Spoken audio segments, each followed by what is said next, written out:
I'm going to start right off with the PowerPoint, but that's misleading because the PowerPoint has a little biographical stuff. So let's get right through it. Let me start here. This is opening game, Paris Field, 1961. I for my afikomen, and when I was 5 years old, my older brothers told me to ask for a baseball field. And in fact, my father, who was a developer, built a baseball field in the backyard. So this is my house that I was born in and built in 1952. And there I am. Playing first base. There's my Moose Skowron, who, if Yankee fans will remember, was a first baseman who alternated with Joe Pepitone. And this is very important to me because baseball and having your own baseball field in your backyard it gave me a real sense of how important it is to win. So that was one thing that was very much part of my upbringing. The other thing was Israel. I had not only one parent who was very involved with Israel, my mother, who had lived there for a year during the 30s, 2 years, but I also had a father who was, in addition to being a real estate developer, like the other real estate developers in Cleveland, very involved with Israel. And so I had the opportunity to go for my bar mitzvah in 66 and in Israel, in Tel Aviv, and became very much engaged in the Six-Day War even before it started because of my fascination with the enemies of Israel. And that's the other key point. Whereas a lot of people focus on internal Judaism, my focus has always been on the external, the enemies, the challenges facing Israel. So you see, I became somewhat of an expert in Muslims all over the world. Somehow, I'm trying to move the slide down. Why is it freezing? Let me just stop it here and then share it again. Somehow I latched on. Shares. Okay, there we are. I latched on. There we go. Oh, there we go. Jonathan, to this man here. Jonathan, you may want to hit start the slideshow up at the top, go to slideshow and start slideshow. I don't have that with my PowerPoint. Sure, it's right. I think we're okay. I think we're okay now. It was just okay. Freezing. Anyway, this man here is Andy Marshall. Only the people in government know who he is. But it was just a gem that I found him, or he found me, in 2002, right after 9/11. Ironically, I moved away from New York, where I had been at the Council on Foreign Relations, to London. And that's when I became valuable to the US government. They wouldn't have anything to do with me when I was in New York. But the reason is because America became somewhat of a bubble after the terrorist attack. And so he asked me to write on the future of Saudi Arabia, which is my first paper. And then I wrote on the future of Muslims in Europe in 2006, prospects for Pakistan in 2010. I did something not for him, but on the side, prospects for Iran, which I published just before the Arab Spring started. And then back to Europe. And Europe is very relevant to this talk. During the Euro crisis, right after our own financial crisis, Mr. Marshall became interested in what exactly was the future. And I focused on Germany. I just felt, not only because it was the strongest economic power, but I just felt that Germany would be the key to the future of Europe. And the conclusion of my report was that Germany does not pay enough attention to hard power. They're still in that post-World War II, we don't want to ever have any, anything like before, and therefore nobody wanted to be a general. Nobody wanted to go into the military. All the talent went elsewhere in soft power, and I said that's a problem, and we'll get back to that. My last paper was on the future of China and Africa, which was a fantastic experience.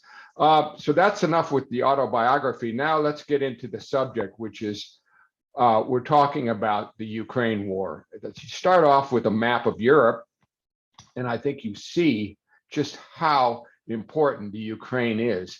With Ukraine, with Russia, it just pushes itself, Russia in effect, right onto the borders of Poland. And because Belarus is now a I'll call it a crony of Putin. They are really having borders all the way to Lithuania and of course to Estonia and Latvia and to Finland, and by sea to parts of Sweden. There are these islands that they can get to quite easily, not only from Russia, but from their Kaliningrad, which they inherited from the end of World War II, which is actually on Polish territory, but its sovereignty is Russia. So this is a real dicey area here. These are all NATO, no, these three Baltic countries, Poland, Slovakia, Czech, Hungary, Romania, these are Bulgaria, these are all NATO countries. And you all know that if you're a member of NATO and somebody attacks you, all the other NATO members, including the United States, which really pretty much finances over 70% of it, have to come to your aid. The Ukraine is not in NATO. Belarus is not. Moldova is not. Georgia is not. And a few other countries are not. But that's the key here. So what does this map tell you? Well, if Ukraine becomes an independent pro-Western country, look at how it sticks right into the gut of Russia. I mean, that is really something. So you're dealing with the largest country in Europe. If you say Russia is not Europe, Ukraine is the largest country. It's bigger than France and Spain.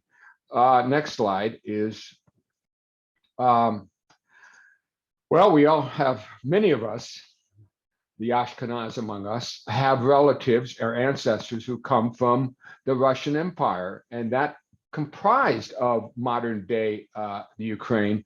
In my case, it was very painful to realize that nobody bothered in my generation, my brothers and I, to find out exactly where my grandparents came from. They just came in the early 1900s. But since we've done some research on it, it's clear that they come from south of Kiev, from an oblast called Khmelnytsky, at least two of them, and one, of course, from Vilna.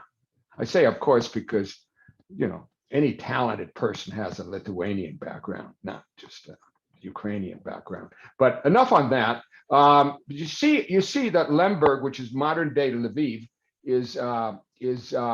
was part of the Austro-Hungarian Empire. So Ukraine, modern day Ukraine, comprises of parts of the Austro-Hungarian and a lot of what was the Russian Empire. So as you all know, none of your grandparents or parents ever, or great grandparents ever said that we came from the Ukraine. There was no real Ukrainian identity as far as the Jewish people were concerned.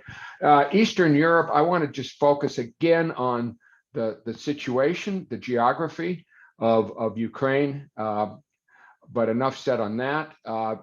There is an interesting case. When this war started, everybody was so certain that the Ukraine would quickly be toppled that we were already looking at what's next. And it turns out that Finland and Sweden are not in NATO, which is odd because look where they are. But they are not. And so the question was, those two countries might want to join NATO. And even Putin was threatening them if they tried to. So that's interesting. Now let's go up to the minute. Okay, I spent a lot of time getting up to the minute. So we all know. I'm sure all of you know that the battle of the Ukraine has shifted.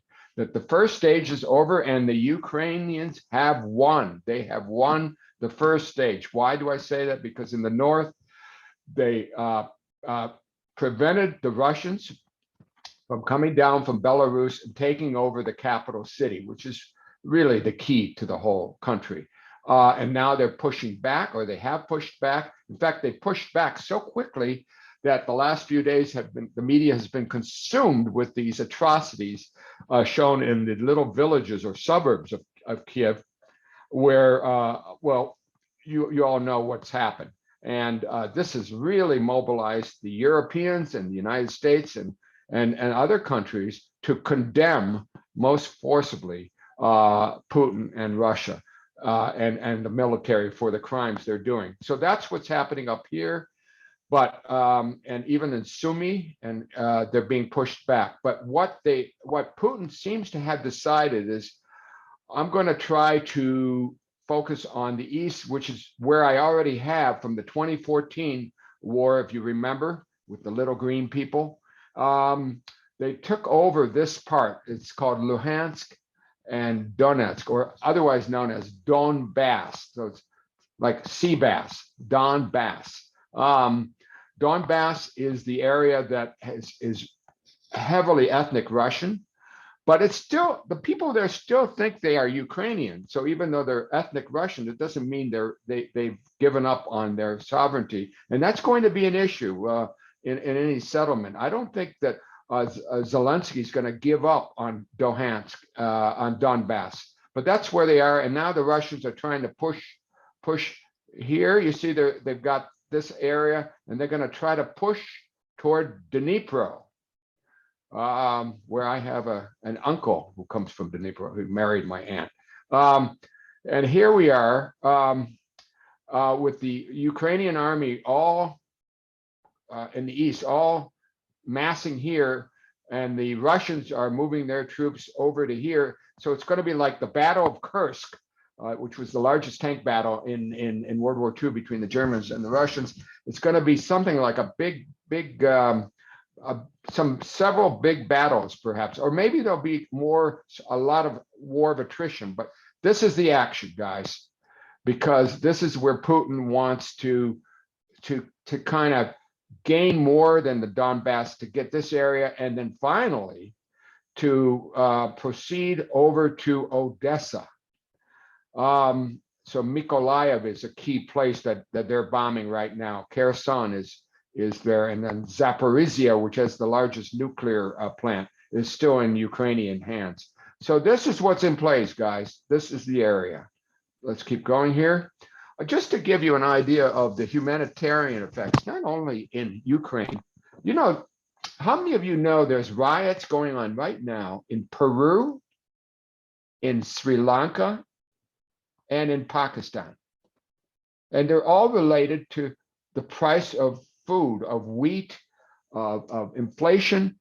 These are economic riots because some 30% of the world's wheat comes from the Ukraine and Russia, and they're not getting, two things are happening. They're not getting fertilizer to plant the wheat, and second, the wheat that's in the ships is not getting out, okay, because this area is blocked. And Russia is basically, they've taken over Crimea in 2014, and now they're trying to take over the whole southern coast of the Ukraine, all the way to Odessa, which is over here. And that will create, basically turn the Black Sea into a Russian protectorate. Of course, Turkey has a say because all the ships have to go through the straits there and then eventually into the Mediterranean. Just a real quick glimpse, because a lot of you are interested in the Middle East. This is what I just showed you. I want you to realize how close Crimea and Ukraine and this part of Russia is to Israel and Syria. If there wasn't any Turkey, it would be a straight shot right there, you see? But because of Turkey, it's a little bit more difficult to get to. You have to go all the way through the straits and then into the Aegean Sea and then into the Mediterranean. But we're not going to do the Middle East today. We're going to talk instead about 4 scenarios. Can people see this slide? Because it's not a big deal, but it's supposed to be 1, 2, 3, 4. One of the things that the people I used to work with in government when I was consulting is something called global trends. And every global trends report, which came out every 4 years, timed to the US election. So every new president or re-elected president would get from the CIA a report called Global Trends Looking Out 20 Years. And one of the techniques that they use is to come up with scenarios. So I'm using this as a talking point, some scenarios that my former colleague and close friend has just come out with. It literally, you can see the footnote, Matt Burrows in the Atlantic Council. on April 5th, which I believe was yesterday. So what are the scenarios for the Ukraine war? Well, one is the frozen conflict scenario. Think of this as a scenario that leads to the number 2, 3, and 4, because it's basically what we're seeing now. Putin has not gained his objectives, his initial objectives, but he's in a position where, having lost upwards to maybe 30,000 injured and killed, he cannot just go home and say, oops, I made a mistake. He has to show something. He got something out of this, and that's why the focus is on the Donbass region in the east and the southern, the coast of the Black Sea in the south. But at the same time, Zelensky is not going to give up either, and the United States and Europe are not going to push Zelensky into a compromise if it just freezes the situation like in 2014 and allows Putin to regroup and go back to the invasion business in a couple of years. So the frozen conflict idea is that neither side really gives enough to make a compromise, to make an agreement, and it's geopolitical paralysis or stasis. Now that could lead to 3 other scenarios. The second one is 2 Cold Wars: the U.S. and Europe versus Russia, and the U.S. versus China. Why? What does China have to do with it? Well, a lot. As many of you know, at the beginning of the Winter Olympics, which I think not too many people watched, but there was this visit by Putin to China, and an agreement between Xi Jinping and Putin, basically almost like an alliance. We will come to each other's aid, etc. And I don't know whether Mr. Xi was given warning that exactly, I think it was within 48 hours of the end of the Olympics, the invasion began, which is on February 24th, or maybe Xi knew that he was going to do it, but assumed, because Putin assured him, that it would be a cakewalk. Okay, I'm reminded of anybody who's a Civil War buff. It's almost like the initial the Union generals, McClellan and the others in the beginning, who we assumed that they would just walk over the Confederates, and they didn't, and that's exactly what happened. So anyway, here we are. About a year or so into this, and things have frozen. There's no agreement. Nobody's won the war in the Ukraine. And you see, as a result of the continuing sanctions and reactions to the sanctions, you see a Cold War, a return to the Cold War in Europe. And you see, for instance, in China, the United States declares, we no longer believe in strategic ambiguity. We will come to the defense of Taiwan if they are invaded. This would be a dramatic escalation, even though it's just words, but words matter on Taiwan because China thinks Taiwan is part of China. Which is a little different than Russia. Russia, if you look at Putin's people, they think that Ukraine shouldn't even exist. So the land belongs to them, but the Ukrainians don't exist. I think China believes that the Taiwanese are Chinese, and of course they are also the largest producer of semiconductors in the world. So they've got some valuable assets. Not to say that Ukraine doesn't, but it's just a little bit of a different tone when you look at China, Taiwan, but not so different that one of the lessons of this war is that the United States is going to be more assertive in trying to deter China from ever thinking of just crossing the 90-mile straits and trying to invade Taiwan. Very important. So this scenario, okay, it's not too different from we most of us are from are aware of the old Cold War, so it's not that different. The main thing here is it's not a hot war, okay? Now, let's go to number 3. okay, how does this happen? How do you get to all of a sudden after 80 years, or is it 80 years, a little less, 75 years since the atomic bomb was dropped on Hiroshima and Nagasaki, do you get to this point where the Russians, having inherited the Soviet nukes since the early 50s and the United States since the 40s, are in a nuclear confrontation? Well, here's how it happens. Remember the idea of safe havens. Safe havens, well, I guess you guys might remember in Afghanistan, the United States was supporting Afghanistan, and the Taliban had safe havens in Pakistan. And that irritated the heck out of the United States that Pakistan was providing them cover. Well, imagine that Poland, let's say that Russia succeeds in occupying more and more of the Ukrainian land, and it becomes sort of an insurgency. And the insurgents who are fighting a guerrilla war against the Russians, they need some sanctuary that they can get to, and that sanctuary is Poland. Why Poland? Because let's go back here.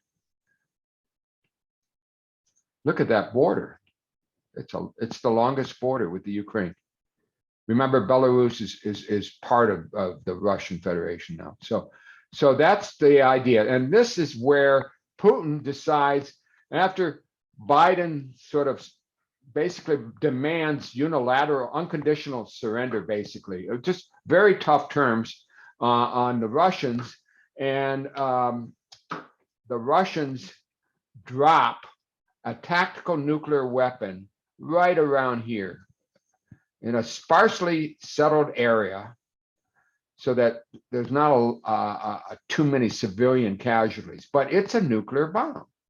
Tactical means small, but I don't know how much smaller a tactical is than the ones that we saw in Hiroshima and Nagasaki. Anyway, that provokes the United States to launch missiles, not nuclear missiles, but missiles over on the Ukrainian border near Russia. And then Putin escalates and drops 2 more of these tactical nuclear weapons, again in underpopulated areas. I think this time, maybe in the scenario, they drop them on this side of the border. And then the US launches nukes at military targets in Russia, and Russia against military targets in Europe and Guam, and then you have World War III. So that's how it happens, okay? It starts with these safe havens. Pretty scary, right? But then there's this 4th scenario, and it's ironic because the Brave New World, you can imagine from the wording, this is the good news one. It starts again with the same Putin crazy decision to drop a tactical nuclear weapon on an underpopulated area near the Polish border. Same scenario up to that point, but instead of the US escalating, the Europeans persuade the US not to retaliate, and China jumps in and says, Russia, you've got to get off your nuclear alert and start to de-escalate. And then China becomes a mediator, and the US lifts some sanctions, and the Russians start withdrawing troops. And so things start to de-escalate. And in fact, eventually we get to a point where China and the US have a reset in their relations. China has refused to basically economically salvage the Russians. And the Russians themselves, after this, dropping this tactical nuclear weapon, some people in Russia, some people like, i.e., generals and from the Foreign Security Service, which really runs the country, the security service, which Putin controls. But anyway, they go to Putin and say, we think you should retire and go write your memoirs, and he does. So that's the scenario here, where Russia is weakened. The United States is looking pretty good. China is kind of still has to decide whether they're going to be an ally of Russia, or are they going to go where the markets are, go where the trade is. And since China is so dependent on trade with the West, it would probably be that they would at least rebalance their relationship with Russia. And there's one other thing about the Brave New World and all of these is it's not just those three countries that are matter. You've got almost a non-aligned movement that's emerging. Everybody's aware of India, right? That India has not condemned Russia. They have not stopped buying Russian oil. They have a long history with Russia. So that's kind of like a non-aligned country, but you also have other countries in that on this issue. You have the UAE and Saudi Arabia, which we're very familiar with from the Middle East. They have refused Biden's demands to raise the price of to lower the price of oil by producing more oil. And it's complicated somewhat by the fact that the Biden administration appears, I say appears, to be moving toward a nuclear deal with Iran that basically gives Iran almost everything they've asked for in return for just giving up some of the enriched uranium that they illegally enriched. So that will probably anger the Saudis and the UAE, let alone Israel. We'll get into Israel because Israel is about to have a political earthquake with this this lady, the whip from Yamina, leaving Bennett's party and apparently agreeing to join Bibi's party. So there's a whole earthquake going on. Just for those of you who didn't catch this, it just happened this morning, and we'll have to stay tuned. But my guess is, I'm sorry to bring in Iran because I can't help it, but and I even told the rabbi I wasn't going to do Iran, but I have to tell you this: Bibi is hoping that the U.S. foolishly agrees to this JCPOA 2. Why? Because the Israeli public will be so enraged that they'll say, we need Bibi. Even people who aren't right wings, we need Bibi because he's tough on Iran. And so that is a scenario worth watching. So anyway, that I'm sorry I drifted away here. There's one other thing I'd like to say about these tactical nuclear weapons. You know, a lot of the bad stuff that Iran's making for their nuclear weapons are here in Natanz and over here somewhere in the Fordow Mountains. They're heavily fortified and underground and very difficult for just any airplane to demolish. If the Biden administration refuses to give Israel the necessary bunker buster bombs to penetrate and take out these centrifuges and nuclear weapons manufacturing capabilities, when Iran decides to go for the bomb, I say when because it's not a question of if anymore; it's a question of when, in my opinion.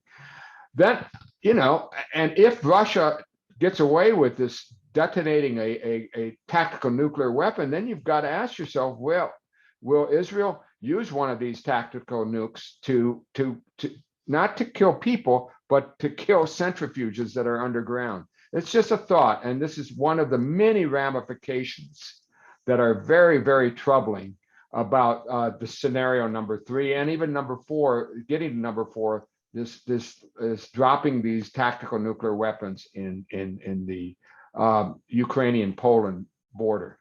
I guess is it 1904 now here? So I guess I'd like to stop here. Is that okay, everybody? Take some questions.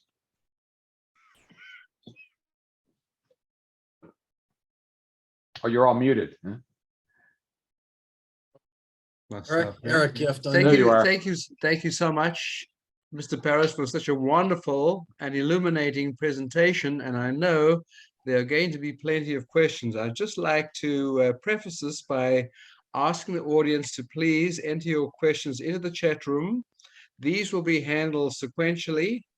After that, I'll look at all the frames on the screen and call upon you to ask your question. If your square is blocked out without a video, it won't be possible to see you. So either appear on video or raise the electronic icon so I can see you have a question for us. So we're going to start off. I'm looking at these sequentially. There is a question from Larry Miller, who would like you to comment on how President Biden has been doing during this crisis, especially how he has brought NATO and the EU together. And he asks, should President Biden be getting more credit? There's Larry. Hi, Larry. How are you? So it's basically about on Biden, basically, right? How's he doing? Kind of give you a report card. Okay. Okay. First of all, nice to meet you, Larry. I've heard great things about you, and I hope to see you someday in London. I'll give him a B+. I mean, first of all, compare this to Kabul. Kabul was just last August. It just looks so weak, and the fact that Biden used the intelligence services to basically tell the world this is what's happening before it happened was an amazingly smart move. In other words, we told the world before before February 24th that the Russians were massing 190,000 troops on the borders of Belarus borders near Kiev and on the east, and that it looked like that they were just doing a military exercise. Putin said, no, we're just doing a military exercise. And the other thing that Biden was very good at was getting the sanctions, not all of the sanctions, but he got enough sanctions right away to create an impact. Remember, the ruble started going down quickly. And finally, and most importantly, remember I told you about my Future of Europe paper I wrote about 10 years ago. I said, Germany's got to step up on defense. They can't just, let America do all the heavy lifting. And Germany did step up. Ironically, it was a left of center government, a brand new government that replaced the conservatives under Merkel. And this guy, Olaf Scholz, and his foreign minister, who's from the Greens party, they decided we are going to step up and not only go to the 2%, but maybe even over the 2% minimum of GDP that you're supposed to spend on defense, which Germany never came close to, even though we pleaded with them for 30 years. You've got to spend more on defense. Putin persuaded them right away, okay? And what else did they do? They decided not to play ball with the Nord Stream pipeline, which has to do with getting Gazprom oil and gas actually from Russia to Germany. Germany made the incredibly stupid decisions a few years ago to stop all their nuclear plants and go green, go renewables only. And so they've become very reliant on Russian gas, and so has the rest of continental Europe. The UK less so. But anyway, so what did Biden do here? Why do I mention Europe? Because Biden, he campaigned on it that he was going to restore the transatlantic relationship. And here, Europe comes through big time. I mean, they really start to show, because they're scared. The rabbi mentioned I had been in Vienna, but Vienna and in Paris, and I could sense it, that there was a little bit of fear. Vienna, Austria is one of those neutral countries. They're not in NATO, and you could tell that things are different now. And the fact that Europe has a motivation to get closer to NATO and the United States certainly is going to help Mr. Biden. Now, what is Mr. Biden doing about sending troops? Well, that's a ticklish one, because the isolationists in the Republican Party and the progressives and the Democrats would rather not do that. So he's really basically said no troops, but we're going to try to do a lot through others. Okay, and here we can get into a debate as to how effective he's been. But so that's why I say B plus. I'd give him a little higher marks if he had a better response to Zelensky's pleas. By the way, the thing that made it so easy for Europe and Biden is this guy Zelensky, who really stepped up to the plate. I've always thought actors would make good presidents, and his comedy show is terrific if you haven't watched it on YouTube. But he really did step up big time, and he's a great speaker. And I believe that's why I like to do presentations. I do believe that if you speak, you can persuade people and mobilize people. And this is what it's about time that we had a good guy who could do this. We've seen great speakers who were bad guys, like Adolf Hitler, Abdel Gamal Nasser, who I mentioned before in 1966. I didn't understand Arabic. I didn't understand German either, but I could tell these guys knew how to speak and rile up the public. Well, Zelensky did the same thing, and Mr. Putin cannot do speaking. He is not, shall we say, a charismatic leader. He is an operative, a KGB operative who likes to go behind the scenes. So so that's my long answer, Larry. I think it still remains to be seen if Biden can pull this off, but he's gotten off to a fairly good start. Will he get credit for it? No, I decided that just like George H. Bush, remember the Gulf War? The Gulf War, everybody thought after the Gulf War, which was a tremendous success. I mean, we won a war and we didn't even have to pay for it. The Gulfies paid for it. It happened a year before, and then Bush decided to raise taxes, and he lost the momentum. And of course, I campaigned pretty hard for Clinton too, so maybe that made the difference. But anyway, facetiousness aside, it does matter how close you are to an election. I think we're too far away to say that the B plus on foreign policy is going to get him into the White House. But if we are in a really different world, and I was going to say at the beginning, the only certainty about this war over Ukraine is that all existing certainties have been shattered. So maybe the ramifications of this war will continue, certainly to the midterm elections, but maybe beyond. But having said that, given what happened to George H. Bush in 1991, where he lost the election in 92 to Clinton because of the economy, I don't want to say that it will help him.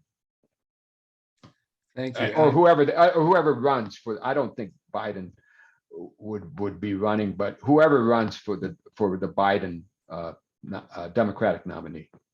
Thank you. Thank you. The next question is from Scott Bard, who wants you to comment on the possible role of cyber warfare. So, cyber warfare is it was supposed to be a really big issue in this, because everybody was thinking, wars of our time, contemporary wars, are not going to be tank battles and artillery. That's so 20th century. That's so 1940s or 1910, 1920. How about World War I? That's what I meant. The point is, we were supposed to be in this new cyber space, drones, all this new stuff. And, I haven't seen too much evidence, maybe because cyber defense has gotten much better, but I haven't seen too much Russian cyber warfare. I've read about instances against Estonia, against others, but it hasn't been as significant as I expect. I'll keep my answer short on that one. Thank you. The next question is from Bill Freund, who would like to know if you could put some probabilities on the 4 scenarios that you gave us. Yeah. I have a little bit of a confession, because after reading this, I read another piece as I was preparing for this talk an hour ago, and it's written by a wonderful man who I think Stuart knows, Rabbi knows, is Lawrence Friedman, Freedman.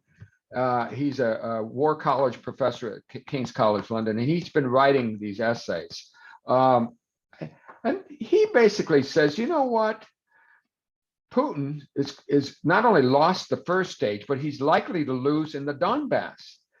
He's got a big anniversary coming up. Everybody know May 9th was Victory Day, and Victory Day over the Nazis. And for Moscow, it's a big victory parade. And the thinking is that Putin is going to want to wrap this thing up by May 9th with some kind of victory, at least in the East. But he may not even get that. So Friedman basically says, well, Putin will somehow use that date to just wind this thing down. Well, I'm not convinced, because winding this thing down means accepting that you blew it, that you lost, Putin, that he lost. And that's not good for his job security, nor is it is part of his ego. I mean, you couldn't imagine Adolf Hitler settling for something and say, you know, maybe I ought to modify my objectives now that the Eastern Front is collapsing.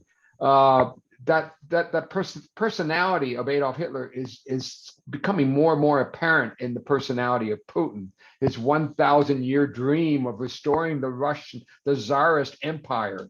It's not just the Soviet Empire; it's the Tsarist Empire, and his whole weird ideology that suggests that this guy he's lost it and cannot step down. But that's a scenario that I'd like, if I had my druthers, I'd like to say that any of these other scenarios, a Cold War, the nuclear detonations and all that, is a nightmare. I'd like to think this thing's just going to wind down May 9th. That's their victory day. Let's wrap it up then. I don't know how, but that's what I'd like to believe. It's my favorite scenario. Thank you. Our next question comes from Rabbi Alshuler. Is it time for the United Nations to completely finish the UN? Can we live with a Security Council that has Russia and China controlling every decision with their veto power? Come on, Rabbi, what saves Israel when they get all these in the General Assembly, 150 to 2 condemning Israel? What saves them in the Security Council? Yeah, it's the American veto. So if you're going to take away the China and Russian veto when you don't like what they're doing, you're going to have to take away the American veto. And I think that's a bad trade. So I'm sorry. I don't know. I've been, because of what the UN has done to Israel, I've said, if they disappear tomorrow, I wouldn't lose any sleep at all. I don't think they have any functioning ability at all. And the idea that Russia now, Putin is one of the great powers. I think Zelensky's right there, that it's time to rethink the whole UN thing. That's my view. It's a defunct organization, powerless.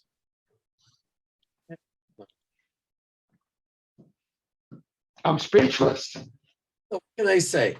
It's a radical view, I know, but it just seems to be an absurdity of absurdities to have Russia deciding world issues. If there's condemnation of Russia, Russia just vetoes everything. China has the same power. It's a total dictatorship. It's been a mess since World War II with the UN anyway. And certainly Israel probably has suffered more than any other nation due to the machinations of the UN. So I wouldn't mind it just disappearing. I think that back in 1975, when the what's it called, Zionism was, that was the low point, because that's when the Palestinians really had a following there.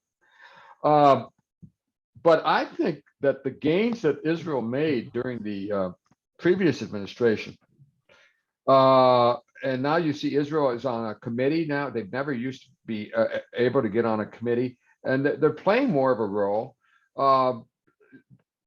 Certainly, the Biden administration took a step backwards when they rejoined the human rights, what's it called, the UN Human Rights Commission, which is a complete farce. I mean, rather than condemn Russia, they last week I understand they had 4 condemnations of Israel, and they've launched some crazy investigation in addition to the ICC against Israel. So there's still problems with the UN, but I don't like any substitute on offer. And the G20, as somebody was saying before this call, the G20, you think that's perfect? But the G20 is based on the premise that we're all working together, that your economic and political improvement is good for all of us. And I'm afraid that premise is no longer true anymore because of this war. We're now in a kind of a zero-sum game, okay? Where Russia's gain is our loss. We've got to make sure Putin loses. Otherwise, Putin will go on and take Lithuania, take Moldova, go after another country. We've got to stop him and make sure he never does this again. And from Russia's point of view, they're all out to get us, these Nazis. So the UN, to me, it may be dysfunctional now, but having the UN as a setup where there can be some kind of institutionalized diplomacy is the least bad thing, I guess. Sorry, I don't agree there, Stuart, but I understand where you're coming from. Yeah, I throw the big one out there. I think it's worth discussing. That's all. Yeah. I hear your points completely. Yeah. Next question is from Ted Probst. And to quote him directly, when I was in the Navy in the 1980s, we thought the Russians would be in the English Channel within 30 days. Why do you think they did so poorly in the Ukraine? Yeah, good. Thank you for that question. Part of it is we and why are we so happy about it? Because, and I think part of it is it's called the underdog. Is anybody remember the 67 war? The month of May of 67, where clearly nobody expected Israel to win the way they won in 6 days. I don't think anybody expected the Ukrainians to do so well, except for the American military advisors who trained them since 2014. And this is the key. The Ukrainians used that, is it now what, 8 years? Almost 7.5 years from Putin's last walkover to really train all the way down to the local level, the Ukrainians, so that they had a defense force. Plus, they're underdogs, but they were really mobilized. Remember, I talked to you about mobilization, how speeches can mobilize you. Well, Zelensky mobilized them through his speeches. He's mobilized the international community. So that's one thing. The Ukrainians did much better than expected. But the Russians did much worse than expected, because the Russians conscripts and soldiers were fighting a war they didn't really agree. I mean, these are fellow Slavs. They have cousins who are Ukrainians. A lot of them have families, the wives' families from the Ukraine. If you remember, the Ukraine was part of the Soviet Union. And after Stalin died and the 3 successors duked it out, the guy who came out ahead was a guy named Nikita Khrushchev, who was Ukrainian. And he, I believe, if I got my history right, he's the one who persuaded the larger Soviet Union run by the Politburo to give the Ukraine more autonomy, which led to, in 1990, after the breakup of the Soviet Union, the present day Ukraine. So that's what I was trying to say. Thank you. The next question is from Irving Mason. Irv, would you like to ask your question? Unmute yourself and ask your question. The question was answered. The question was, what is it going to take to give President Biden an A-? So that was answered. Oh, did I answer it? Maybe Yes, somebody else. Oh, if you have more to say, we'd love to hear it. I think I answered it. I did say something, but I forgot what I said. But thank you. I'll accept my answer. Thanks, we will too. Okay, No reader. next question is from Martha Sherman, who had raised her hand. Martha? Hi, thank you. Your talk has been really interesting. Going back to the administration's response to Russia and the war in Ukraine, why do you think the administration and Biden seem so reluctant to really say they want a victory over Russia in Ukraine? And what do you Yeah. think Putin would do if they actually said that? Yeah, I prepared this question. I used to have a friend across the street in Beechwood, Ohio. We'd play ping pong, and the idea was to keep the volley going as long as possible. And whenever I would start dominating the game, I would sort of let up a little bit. Let's keep it going. You don't want to humiliate my friend Peter. And I think this is a problem that the United States has. We don't want to humiliate Putin. We just want to do enough to keep the Ukrainians from losing, okay? And that's not always the good thing, because what often happened in my ping pong games is Peter would start winning, and then I would be, what's wrong? None of my shots are landing, and I would struggle. I should have taken him out when I could, and that's my feeling that we have trouble with that. I think one of them is we self-deter. Now, I haven't used the word deterrence, but it's really a key concept that all of you should think about if you take away anything. And that is, you want the other side to be scared of you a little bit, okay? And not tell the other side, this is exactly what I'm not going to do. This is exactly what I'm going to do. So a lot of our fears about helping the Ukrainians by sending those what were they, MiG-29s or something, MiG planes over there to help the Ukrainian Air Force. No. You might then force Putin to accelerate, to escalate. And this is exactly what Putin wants you to do. He wants you to be scared that he might do something, and so you don't do anything, and he does it anyway. He escalates anyway. Exactly. This is called self-deterrence, and this whole idea of World War III is that was a low point in my opinion when Biden, not last week but a few weeks ago, said we are not going to fight World War III over the Ukraine. Again, that sort of plays into Mr. Putin's hands. So that's a real problem. I don't know whether the ping pong game is a good analogy. But do accept that Putin understands that the West is unwilling to go all the way, and he seems to be more willing to go all the way, and it's like a game of chicken. So I hope that Biden surprises me, and I think the British, by the way, Stuart, I don't know if you agree, Rabbi, but I think the British have been very tough, because I think they caught on to Putin's game after Putin has poisoned so many Brits here. Longer history of anti-Russia Yeah, stuff in Ukraine. When I was there the whole years, it was pretty volatile. The killings there. So that doesn't surprise. They're much more prepared for being anti-Russia, anti-Putin than certainly we are.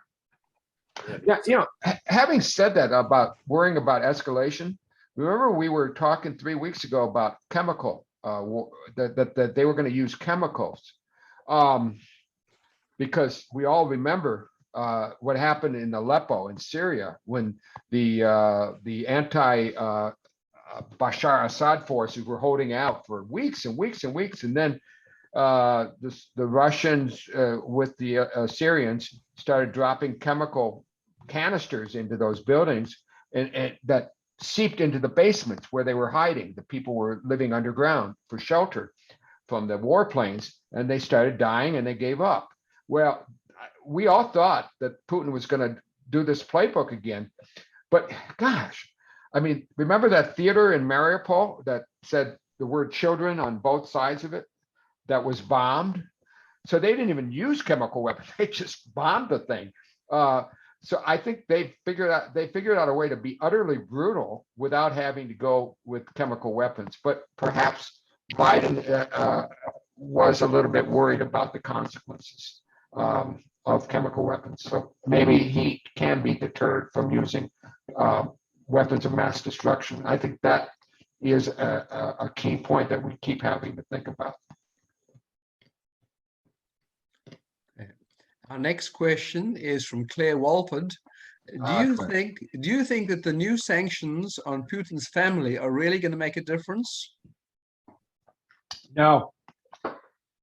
There was an excellent little CNN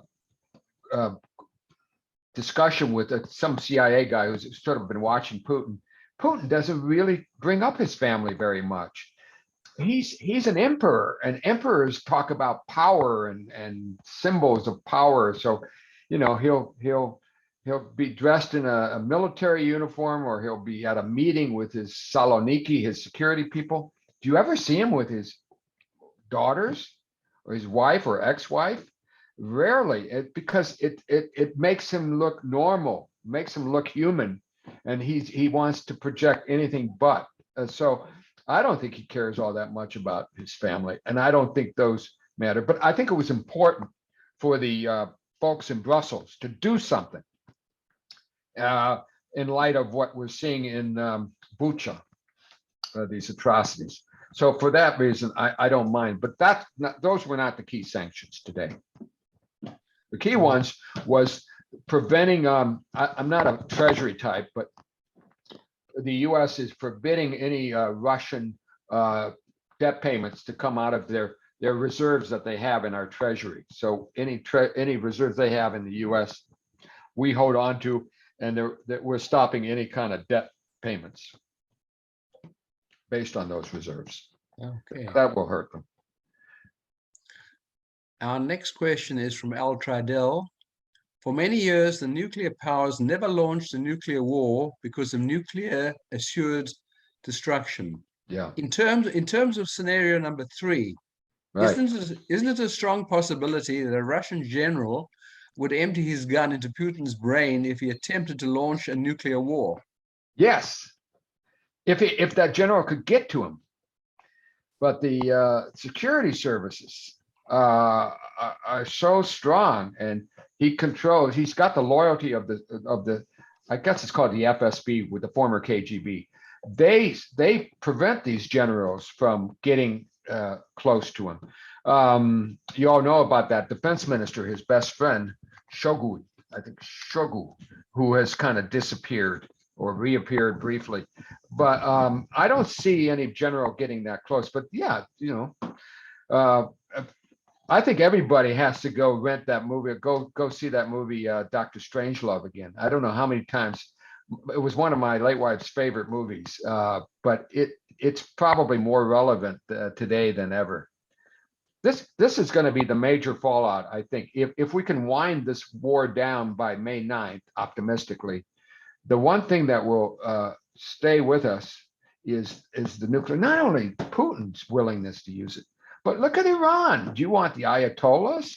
You want to rely on the Ayatollahs, rational behavior? It may be rational for them to try to take out Tel Aviv. It might be rational, even if they get hit.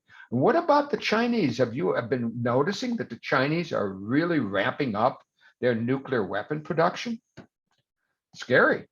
And I didn't even mention the Rocket Man in North Korea, who's not only doing nukes, but he's doing ICBMs so that they can hit, not Florida, but California. Florida is safe. We have time for 2 last questions in order to keep in with your time constraints. So Nana Toby wants to know, what about the Jewish community in Ukraine? Do you have any word? Yeah. Oh, by the way, I'm willing to go a few minutes over, but I was Okay. more being considerate to your audience here, because you may have other obligations. So I'll stay a few more minutes if somebody has to get a question. Okay. Okay. So what about the Jewish community of Ukraine? I'm not. I'll say this: the Jewish community, they've kept out of sight pretty much, low profile. They've connected with Israel and Israel's embassies. So those who want to go to Israel can go. I think Israel's a little disappointed that not as many Jewish Ukrainians want to go to Israel, but a lot of non-Jewish Ukrainians want to. And that's creating a little backlash. Israel's having a little bit of what we had in Brexit. I know this American friend of mine from Cleveland who made Aliyah years ago, who was complaining that, you know, we don't have enough land for everybody who wants to come to Israel, who's including non-Jewish people. We can't take everybody in. And I think that sentiment is there, but I think overall the Israelis are going to be opening up to whoever wants to come, whether their relatives are non-Jewish, but they have relatives who are Jewish, etc. I think the Ukrainian Jews are pretty safe. I don't see anybody targeting them. Where I do see problems is in Russia, because, you know, the weird thing about Putin, as crazy as he is, he has been until now a philo-Semite, right? He has been not only neutral on Israel and Jews, but pro Jewish. It has to do with his background, his relations growing up, etc. But lately, they're looking for scapegoats, okay? And, you know, these cosmopolitans, these disloyal fifth column, these people, anybody basically like Stalin times, we're going back to Stalin time, anybody who has connections with a VPN that connects you to the outside world is suspect, because you're not buying the line. You know, everybody, 83% of Russian public opinion support Putin, because they're buying this ridiculous line. Like Bucha was staged. Those were actors. Those were Ukrainian actors playing dead. They tie each other up and they pour ketchup on them. I don't know what they're saying, but that's what people believe. And so the scapegoats could easily be Russian Jews. I'm more worried about them than the Ukrainians. Thank you. The next question comes from Harold Halpern. Harold, would you like to ask your question directly? Harold? Sure, happy to. What are the boomerang effect of the sanction, and what impact will that have on particularly European economy? Come again? I wasn't focused. Go ahead. What is the boomerang effect of the sanctions that we have imposed Right. on particularly the European countries' economy, as well as the world economy? Okay. Yeah. So after a few more buchas, after a few more, we've got to do everything, even take a hit on our pocketbooks. That lasts only so long, okay? And I think that a lot of people in Poland, for instance, already, I know some Poles who say, you know, the economy, we can't take 3 million people in. You know, our schools our kids can't get educated because they're inundated with all these Ukrainian children, and our jobs are disappearing. We've got to live. We've got to live. And then you add that to the problem of heating oil and sufficient energy in the next winter. Thankfully, we're entering spring. At least we're supposed to be entering spring. So it may not hit us this spring, but come November, the Europeans might be suffering. I think the same thing in the U.S. I think right now everybody's willing to take a hit, but when you start hearing people saying we're about to enter a recession, we've got this double whammy of this war and high energy prices and the inflation from the pandemic spending. I think there's going to be a backlash, certainly amongst certain people on both parties and the fringes of both parties. But Putin may bail everybody out again by doing something outrageous every week, you know. We'll have to see. A lot of boomerang. Yeah. Next question is from Stanley. Can Israel allow Iran to get a nuclear weapon? Can Israel allow? Yeah, just give me 1 second. I created a slide for that question. Where's the shared, Elliot? I'm trying to find the shared, where I can share. It's at the bottom. Share is at the bottom, yeah. Yeah. Mine's green. I'm not sure if yours Oh, is. there it is. Share screen. Be patient, please, people.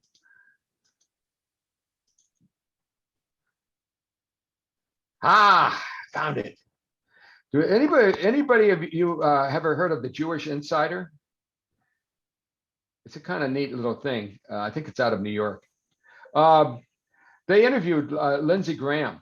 Senator Lindsey Graham from South Carolina. He's Republican. He's always been very pro-Israel. I met him at the Munich Security Conference years ago, and I said to myself, this guy really gets even more than McCain, who was his sidekick. He says here, I'm going to read it to you. The only way to stop Iran's nuclear ambitions are one, an unlikely change of heart by the supreme leader. Khamenei says, no, I changed my mind. Two, an internal overthrow of the regime, something we've been hoping for, for decades. And three, a US-supported Israeli strike against Iran's nuclear facilities. And then Lindsey goes on to say in this interview, this is never going to end short of a nuclear weapon unless somebody stops them. And those are the three ways that would stop the advance toward a nuclear weapon. The first one, Khamenei changing his mind, is one in a, not a million, 1 in a billion. That's really small chances. The second one, who knows if the Iranian people want to continue to live like this, that's up to them. Well, look, if the sanctions didn't get the Venezuelans to throw out Maduro, if the sanctions so far haven't persuaded Iran to get rid of the people to get rid of the regime, and if Putin continues to hang in there with the sanctions on Russia, then how are you going to accept that possibility? So the third possibility is the Israeli strike is probably the way this movie ends. So there you have it. That's sort of my sentiment. But how it's done and when, one thing's for sure. What we've learned about the way Zelensky and the Ukrainians have marshaled international opinion as the victim is that Israel has to make sure that if it's going to make any kind of kinetic move, it has to be in response to some really outrageous behavior by the IRGC, the Iranian Gestapo, so to speak. If they do their outrageous stuff against the Gulfies, against the U.S. troops, against Israel in Syria and Lebanon, and who knows what the Houthis do in Yemen, if they do some outrageous stuff, then you could probably do something against Iran and their nuclear weapons and carry the world with you. But if you get anything out of this this Ukraine war, is the way the social media has propelled the Help Ukraine movement. It's not the conservative middle of the roaders, the foreign policy experts. Not like me. It's my son. My son gave money to the Ukrainian military. My son is the one who keeps berating Biden and others for not responding, for not sending in troops, or at least getting Poland and Britain and some other EU countries to send in troops. It's really amazing how social media and the younger generations have gotten behind the Ukrainian people. So I guess what I'm saying is, if Israel looks like it's being Goliath against David, if it's more Putin than Zelensky, it's not going to go very well, even if they succeed in a tactical sense. You got to look at the day after. So any kind of situation, you've got to look at the day after. Rabbi Altshuler has a question for you regarding the sanctions against the Nord Stream gas pipeline. Yes. I'm back. Yeah. The lifting of those sanctions, Yeah. I have been reading recently, really was the major impetus behind Putin pushing the agenda and realizing that the West was folding. What do you think of that? Yeah, there are two German moves. One is, does any of you remember Gerhard Schroeder?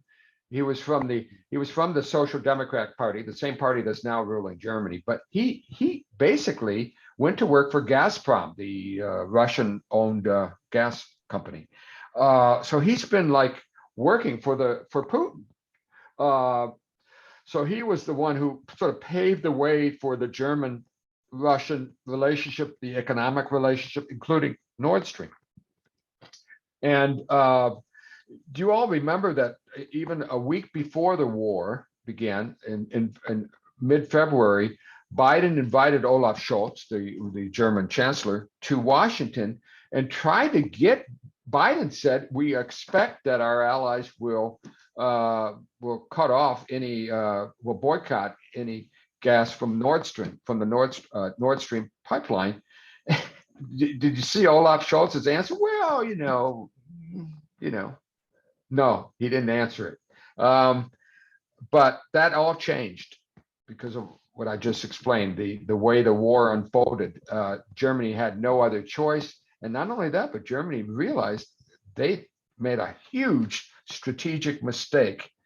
This is a major blunder in not having alternative sources of oil and gas. And by the way, Rabbi, one of the winners of this is the Israeli offshore oil and gas, because that gas is not an overwhelming amount. I mean, Qatar has 20 times more, but it's all about diversifying your sources, and Europe is going to diversify. So if they can get some gas from Israel, that would be great. I heard that Israel tried to do that, but Erdogan said it's got to. Yeah, well, not going to do anything like that. That's- How about that's- Israel's foreign policy with Ukraine? Because it seems to be there's a difference between the way Lapid is speaking about supporting Ukraine and Bennett's kind of cautious approach between Russia and Ukraine. How do you think that's panning out, and what do you think Israel should do? I like the good cop, bad cop. I really like it. I don't want to compliment the left too much, but I have to say this coalition government pulled off a major, stunning scene. Was it just a week ago? It's called the Negev Summit, where they had to Ben Gurion's retirement village in Sde Boker. They had Bahrain's foreign minister, UAE, and Morocco, and Tony Blinken, and of course Lapid. And Lapid engineered that, and I thought that went very well. It really, judging from the Iranian reaction, it went very well, because the Iranians, if you read their press, are quite concerned. Every time they have their Houthi friends send a drone over Abu Dhabi, Israel is hosting another delegation from the Gulf, and Saudi Arabia is certainly in the mix, because Bahrain often is the kind of proxy for Saudi Arabia. They're so connected. So the fact that Bahrain is part of the Abraham Accords means that Saudi is starting to think about it. Of course, they have their own domestic opinion and stuff. But so I guess. But this is all going to change now if the Yamina party, self-destructs now with these defections, and there's another election. It becomes another dynamic. But in a way, though, think about it. UAE and Saudi are being very clever. They're playing hard to get with Biden, because they want some assurances on this Iran deal. And they're not going to start producing more oil just to help U.S. consumers and U.S. inflation unless they get something back. Israel, the Bennett knows that the one thing that Biden's team, progressives and conservative moderates in the Democratic Party, are united on is to keep Bibi out of power. And if this coalition collapses and Bibi comes, well, it's really going to make life difficult for the Biden administration, which already has its hands full with China, and North Korea, and now Europe and Russia. Interesting times. I would prefer not to have another election. I would prefer to let this go on, but I'm also a little bit concerned about the Iran deal. And I started off by showing you that picture of my opening day baseball career, the career I wished I had. It's all about winning. And if you make a deal with the IRGC, take them off the terrorist list, you turn them into winners when they've been nothing but losing for the last several years. you are really shooting yourself and your allies in the foot. It's optics, guys, and let alone all the money from the high price of oil and the sanctions relief. But why is Biden doing it? It's crazy. It's crazy. He's so fixated on Trump made this gross mistake in leaving the JCPOA. We have to get back to it, and we can't ask for too much because we were wrong. We were wrong about leaving it. We were wrong to play this maximum pressure game, and we have to get back to delay this this point where they have enough enriched uranium that they can make a bomb, even though they don't have the other stuff, the weaponry ready. They get enough fissile material, then we can't stop them. We can't monitor them and know that they can't do a bomb. But they're giving up so much, but that's what they're fixated on. And also to get rid of the problem. Well, I think as I understand, the 15 Democrats today are having a meeting, public meeting, saying we do not like the way the Biden administration is going for this deal. So even within the Democratic Party, there's going to be pushback. That's why I think, how can you say sanctions don't matter with respect to Iran when you're saying sanctions really are hurting Russia? We need more sanctions. Every day it's about sanctions, because you don't want to send your own soldiers in, so you want to do sanctions. But you can't have it both ways. If sanctions work against Russia, then they're going to work against Iran. And certainly lifting the sanctions is going to help Iran. I don't understand it. I can't answer your question. Thank you. Two final questions. One is from Claire Walford. Do you think the UN Security Council or the International Criminal Court will investigate Putin and the Russians with regard to the killings in villages around Kyiv?